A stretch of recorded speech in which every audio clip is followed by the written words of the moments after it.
யாருக்காவது காசு வேணும்னா யார்கிட்டையும் கேட்காதீங்க, இந்த மலை மேல இருக்கிற எங்க ஆள்கிட்ட கேளுங்க.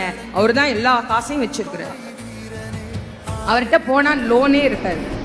நமக்கு லோனே இருக்கக்கூடாது அப்படின்னா ஒன்றும் மா லோன் இல்லைன்னா மை லோன், 2 லோன் அவங்களே வச்சிருக்கிறாங்க.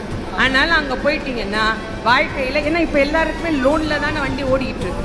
அதனால அதெல்லாம் இல்லாம இருக்கணும்னா இவர் காலை போய் பிடிங்க. என்ன கேட்டாலும் எங்க அப்பன் முருகன் கொடுப்பேன். நீங்க என்ன வேணாலும் கேட்டு பாருங்க. நீங்கள் அவன் காதில் விழும்படியாக கேட்டு பாருங்கள், அவன் கண்டிப்பாக தருவான். நிறைய பேர் சொல்றாங்க, நாங்களும் கேட்டுட்டு தாங்க இருக்கிறோம், எங்களுக்கு அவன் கொடுக்க மாட்டேங்கிறான் அப்படின்னா, இறைவன் வெளியிலிருந்து நாம் கொடுக்கின்ற எந்த பொருளையும் தனக்கென ஏற்றுக்கொள்வதில்லை.